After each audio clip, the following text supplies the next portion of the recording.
건물 창문에서 검은 연기가 쉴 새 없이 뿜어져 나옵니다. 불길은 점점 거세지더니 걷잡을 수 없이 커지고 있는데요. 중랑구 상봉동 도시형 생활주택 신축 공사장에서 화재가 난 것입니다.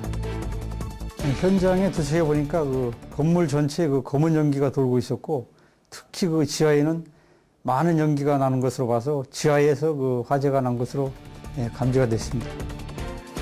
훨훨 타는 불길을 잡기 위해 붉은 물줄기를 뿌려댑니다. 소방대원들이 연방 물을 뿌려봐도 화염은 쉽게 사그라들지 않습니다. 불길은 삽시간에 건물 전체로 번졌는데요.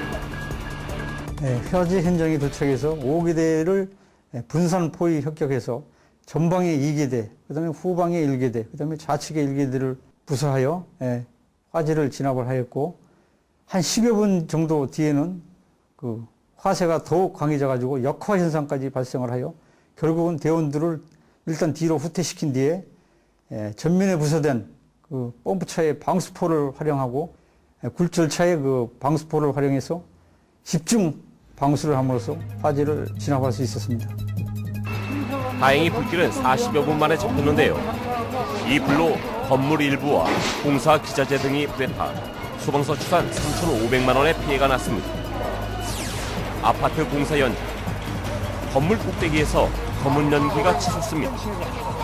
소방관들은 고가 사다리를 이용해 화재 진원지인 아파트 16층까지 수관을 연결합니다. 불은 1시간이 지나서야 진화됐습니다. 화재의 원인은 건물 옥상의 스티로폼 더미. 이처럼 공사 현장은 가연성 물질들이 많아 화재의 가능성이 늘 상존한 곳인데요. 공사장 화재의 주요 요인으로는 스티로폼 같은 가연성 물질이 많고, 또한 그 용접 시에 불꽃에 의한 화재가 발생할 수 있으며 흡연에 의한 화재도 발생할 수 있습니다. 공사장 화재 시에는 건물에 심각한 균열로 손상을 줄 수도 있고, 또한 공사 화재로 직원이 부상을 입을 수 있습니다. 특히 공사 중에 화재가 발생하면 공사가 완료된 후의 화재보다 손실이 훨씬 큰데요. 공사 중에는 소방장치나 여러 시설들이 설치되지 않아 화재에 대응하기가 훨씬 어렵기 때문입니다. 공사장에서 그 화재를 예방하기 위해서는 그 방화관리 책임자를 지정해서 운영을 해야 되겠고, 또한 용접 작업 시에는 안전 책임자 지정하에 용접을 실시하고, 또한 용접 시에는 그 주변에 소화기, 물, 부직포 등을 준비해서 불틀로 인한 그 화재가 발생하지 않도록 각별히 주의를 해야 될 것이고, 그 전기, 가스 시설 등도 점검을 해야 되겠으며, 특히 그 야간에는 그 화재 예방을 위한 순찰, 그리고 출입자 통제도 철저히 해야 될 것으로 봅니다. 호미로 막을 것을 가래로 막는다는 말이 있죠. 공사 현장에서는 가연성 물질을 잘 관리하고 주변 정리정돈을 철저히 예기치 않은 화재에 대비해야겠습니다.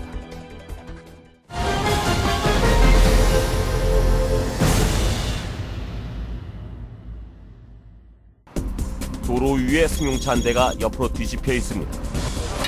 바닥에는 파편들이 여기저기 흩어져 있는데요.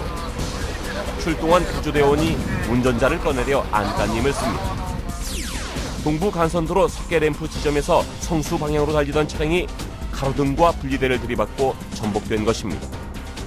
네, 저희가 현장 출동했을 때 당시 RV 차량이 간선도로 상에 가로등을 들이받고 차량 측면으로 전복되어 있는 상황이었습니다. 그 가로등이 떨어져 있는 상황에서 그 일대는 극심한 교통 혼잡이 있는 상황이었고요.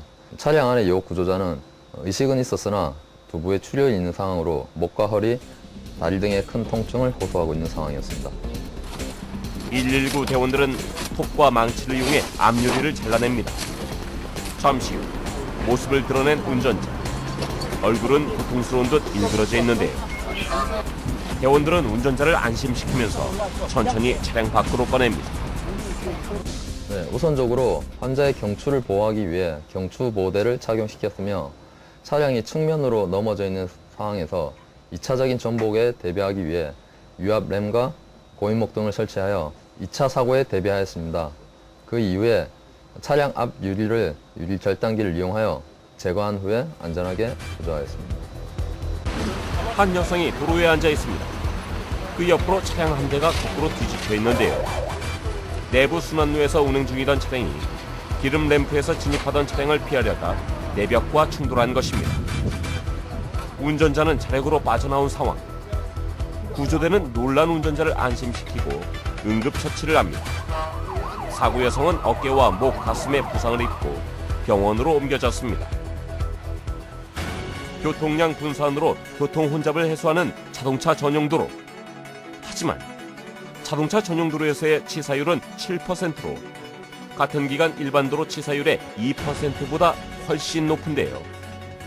자동차 전용 도로에서 치사율이 높은 이유는 일반 도로와 다르게 횡단보도나 신호기가 없어 가속을 하기 쉬우며 전방 주시태만을 범하는 경우가 많습니다.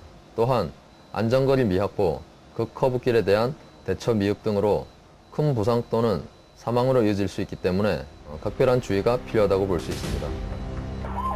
실제로 지난 10월 23일 서울 외곽 순환도로를 달리던 차량이 중앙분리대와 추돌해 운전자는 그 자리에서 숨지고 차량은 전소됐습니다. 특히 이번 사고처럼 차량이 중앙분리대나 내벽을 들이받는 경우 대형 사고로 이어지기 쉬운데요. 현행 자동차 전용 도로에선 전 좌석이 안전벨트 착용을 의무화하고 있습니다. 보통 앞좌석만 착용하시는 경우가 많은데요.